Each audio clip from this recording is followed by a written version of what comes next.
Upon 4 plus 1 plus C, तो था ठीक। मगर यहाँ पर कांस्टेंट क्या वेरिएबल है, तो ये यहाँ पर आपको ऐसा नहीं करना है, आपको यहाँ पर ऐसा नहीं करना है। अब मैं बताता हूँ। अब देखो ये है a raise to power x। अब a raise to power x की इंटीग्रेशन क्या होती है, यहाँ पर integral of a raise to power x dx is equal to a raise to power x upon log a plus C. तो यहाँ पर आएगा आपके पास 4 raise to power x upon log 4 plus C, ये आंसर आएगा। छोटा सा क्वेश्चन है, को बड़ा मुश्किल क्वेश्चन नहीं है, सिर्फ आपकी कन्फ्यूजन को मिटाने का। अब देखो, अब यहाँ पर एक और क्वेश्चन है। अगर आप बोलेंगे यार ये तो बहुत आसान क्वेश्चन है, जैसे आपने प्लस में किया माइनस में किया, यहाँ पर मल्टीप्लाई है, बच्चे क्या करते हैं फटाफट लिखते हैं integral 2 raise to power x dx into integral 3 raise to power minus x dx, और वो करते हैं 2 raise to power x upon log 2 into 3 raise to power minus x upon log 3 plus C, और बोलते हैं जी हमारा क्वेश्चन बहुत बढ़िया पेपर हुआ है, और बाद में पता चलता है कि ये तो क्वेश्चन गलत हो गया है। ठीक है, तो इंटीग्रेशन, जैसे डिफरेंशिएशन में भी आपके पास प्रोडक्ट रूल था, इंटीग्रेशन में भी हमारे पास प्रोडक्ट रूल है, वो अलग चीज़ है, वो उसको हम बाद में स्टडी करेंगे। तो फिलहाल इस क्वेश्चन को अभी कैसे करना है, अभी वो देखिए आप। देखो आपको पता 2 raise to power x into 3 raise to power minus x, इसको हम क्या करेंगे, नेगेटिव पावर है, इसको डिनोमिनेटर में हम लेंगे तो ये हो गया पॉजिटिव हो गई। ठीक है, इसको ऐसा लिखेंगे यहाँ पर। अब यहाँ पर पावर क्या है, यहाँ पर भी पावर x है, नीचे भी पावर x है, तो इसकी पावर को हमने कॉमन ले लिया। अब हमारे पास ये बन गया integral a raise to power x dx, और यहाँ पर a जो है वो है 2/3, तो क्या आएगा a रेज टू पावर, नहीं दिख रहा है, ये लो अब दिखेगा, a रेज टू, हाँ अब हमने फार्मूला कौन लगाया यहाँ पर हमने formula integral of a raise to power x dx is equal to a raise to power x upon log a plus C. a कितना है 2/3, तो हमने वही लिखा है 2/3। तो डोंट ऐसा मत समझो आपके भाई ये जो प्रोडक्ट रूल है तो यहाँ पर भी चुपचाप वैसे ही हो जाएगा जैसे पहले होगा, नहीं, इसको हम, मैंने लिखा भी है note, it would not be correct to say, इस तरह से लिखना गलत है, और क्यों गलत है वो हम आगे स्टडी करेंगे। अच्छा, अब है इंटीग्रेशन ऑफ रैशनल फंक्शन। अब रैशनल फंक्शन क्या होता है, ऊपर भी पॉलिनोमियल होगी नीचे भी पॉलिनोमियल होगी, जैसे यहाँ पर ये है 2x minus 5 plus 5 upon x square minus 6 dx, इस तरह की जो इंटीग्रेशन, इसको रैशनल फंक्शन बोलते हैं। ओके, इस तरह के जो फंक्शन, उसकी इंटीग्रेशन का क्या मतलब है, कैसे करना है उसको। देखो ये जो रैशनल फंक्शन है ये आ गया आपके पास न्यूमिनेटर और ये हो गया डिनोमिनेटर, बस आपने ये याद रखना है। ऊपर वाली जो पॉलिनोमियल है यहाँ पर न्यूमिनेटर है आपके पास 2x प्लस 5 और डिनोमिनेटर में है x स्क्वायर माइनस एक्स। आपने कुछ नहीं करना है, आपने क्वेश्चन को करने से पहले न्यूमिनेटर की जो डिग्री है वो डिनोमिनेटर से कम होनी चाहिए। जैसे मैंने जो आपने अभी मैंने एग्जांपल लिखी है, इसमें डिग्री 1 है और यहाँ पर डिग्री 2 है, ठीक है। न्यूमिनेटर की जो डिग्री है वो डिनोमिनेटर से कम है। अगर न्यूमिनेटर की डिग्री इक्वल होती है डिनोमिनेटर की डिग्री से या बड़ी होती है तो आपको क्या करना पड़ेगा, डिवाइड करना पड़ेगा। कैसे, आपने न्यूमिनेटर को डिनोमिनेटर से डिवाइड करना है। आपने डिवाइड 8वीं में पढ़ा है। यहाँ पर कोशेंट आता है और यहाँ पर आपके पास रिमाइंडर आता है।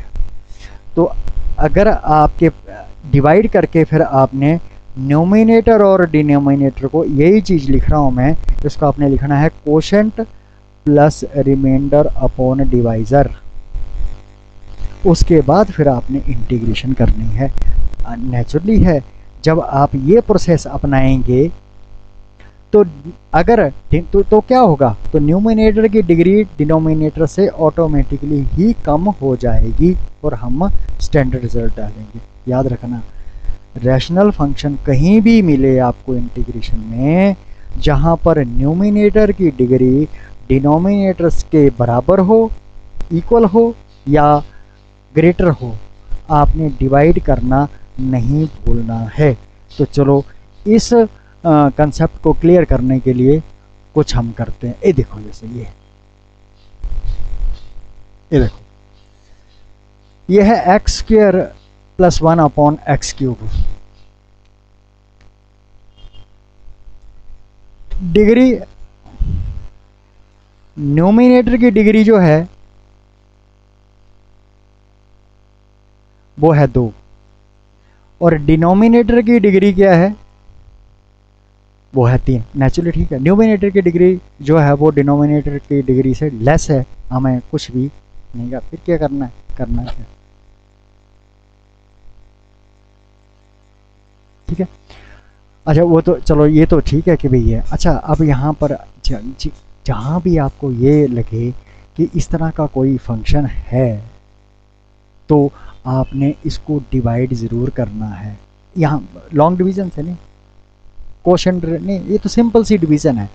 तो इसको मैं कैसे लिखूँगा, integration of x square upon x cube plus 1 upon x cube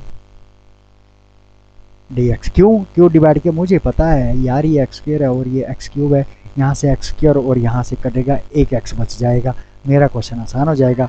ये आया 1 अपॉन एक्स माइनस ये एक्स रेज़्ड टू पावर -3, क्योंकि पावर रूल हमेशा ऊपर ही लगता है, नीचे नहीं लगता है ऐसे। अब मैं इसको ज़रा सेपरेट कर देता हूँ, 1 upon x d x minus integral x raised to power -3 d x.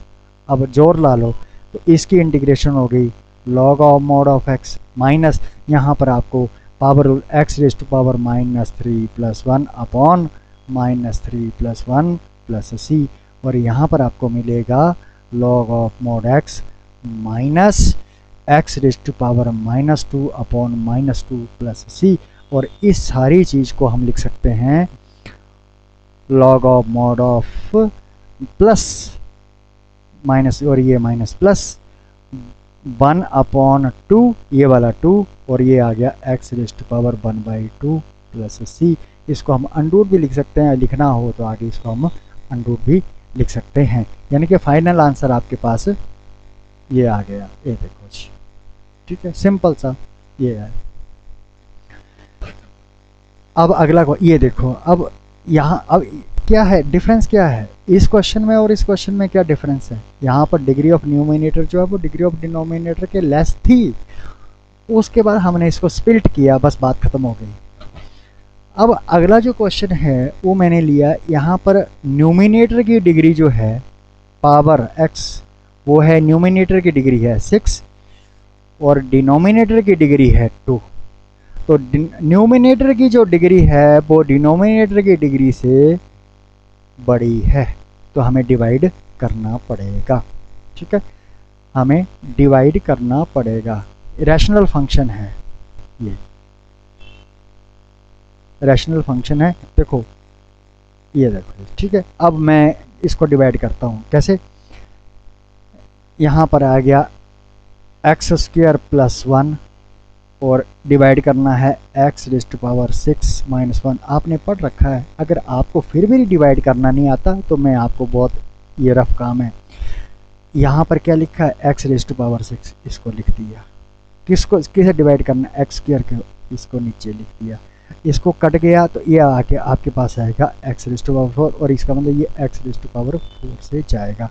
अब x रेज टू पावर 4 से जब आप इसको मल्टीप्लाई करेंगे तो आपके पास आएगा x raise to power 6, base बराबर है तो power x raise to power 8 मत लिखना, बेस बराबर होते हैं तो पावर मल्टीप्लाइड ऐड हो जाती हैं। तो ये और साथ में आएगा plus x raise to power 4, ये माइनस, ये भी माइनस, ये कट गया, आपके पास आया minus x raise to power 4 minus 1। अब आपके पास फिर देखो, अगर आपने पता नहीं लगता पता तो यहाँ पर ये पर क्या लिखा है minus x raise to power 4, divide करना है आपको, लिखा एक्स रेज टू पावर 2, यहाँ पर क्या बचेगा minus x raise to power 2, यहाँ पर लिख दिया minus x raise to power 2।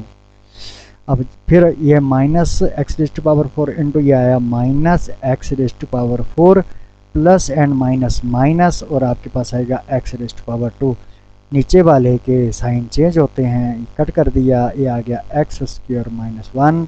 अब यहाँ भी एक्स स्क्वायर है, यहाँ भी एक्स स्क्वायर है, इसका मतलब यहाँ पर प्लस 1 से जाएगा तो ये आएगा एक्स स्क्वायर प्लस 1, ये हो गया माइनस, और ये माइनस ये कट गया, माइनस 1 इसे हो गया माइनस 2, ये आ गया कोशेंट, ये कोशेंट आ गया, ये रिमाइंडर आ गया और ये डिवाइज़र आ गया। तो मैं इसको कैसे लिखूंगा, इसको मैं लिख देता हूँ integral quotient x raise to power 4 minus x square plus 1, quotient लिख दिया, ये लिख दिया quotient, quotient plus remainder upon divisor. Remainder कितना आया प्लस, ये वाला प्लस, रिमाइंडर -2 अपॉन डिवाइजर जिससे डिवाइड किया है एक्स स्क्वायर प्लस 1, और आगे आपके पास dx। ठीक हो गया। अब इसकी इंटीग्रेशन आप अलग अलग कर दो, बात खत्म हो गई। कैसे, integral x raise to power 4 dx minus integral x square dx plus integral 1 dx लिखो चाहे dx लिखो, minus 2 integral 1 upon 1 plus x square dx। मैंने इसको उल्टा करके लिख दिया। इसकी इंटीग्रेशन हो गई x raise to power 4 plus 1 upon 4 plus 1, minus इसकी होगी x raise to power 2 plus 1 upon 2 plus 1, plus इसकी इंटीग्रेशन होती है x माइनस 2 और इसकी होती है tan इनवर्स x और एंड में जोड़ दिया c, और आपके पास ये आंसर आ गया। तो इस तरह से आप इसको डिवीज़न करके आपने ये करना है। मैंने इसको वैसे भी किया हुआ है, पावर पॉइंट प्रेजेंटेशन मैंने बनाई है और वो आपके पास वैसे ही आएगा, x raise to power 5 upon 5 आएगा माइनस वगैरह, मगर मैंने आपको पूरा ये डिवाइड आपने करना ही करना है, विदाउट डिवीज़न आपके पास ये आंसर नहीं आएगा। तो फिलहाल हमारा ये ख़त्म हुआ, ये कंसेप्ट था, ये कंसेप्ट आपने इसको मास्टर करना है। अब बाकी बचे क्वेश्चन हम कल अगले वीडियो में, नेक्स्ट वीडियो में हम क्वेश्चंस को करेंगे। आपसे रिक्वेस्ट है इस वीडियो को पॉज कर करके ज़रूर देखें। अगर आप देखोगे और साथ में लिखोगे तो आपको कुछ भी समझ नहीं आएगा। आपने इस वीडियो को देखना है, मेरी आवाज़ को सुनना है। सेम लेक्चर जो है वो मैंने आपको PDF फाइल बना के भी मैं आपको अपलोड कर दूंगा, कर रहा हूँ साथ में। आपने इनको मास्टर करना है, ये आपका फर्स्ट स्टेप है, इस चैप्टर का फर्स्ट फेज़ है। अभी आपने कुछ भी नहीं, सिंपल सी डेफिनेशन और कुछ डिफरेंशिएशन के फार्मूलों को उल्टा करके इंटीग्रेशन के फार्मूले बनाए, और एक दो टेक्निक्स जो हैं वो हमने की कि रैशनल फंक्शंस को हमने इंटीग्रेशन कैसे करना है। तो अब अगले वीडियो में मिलेंगे, तब तक बाय बाय।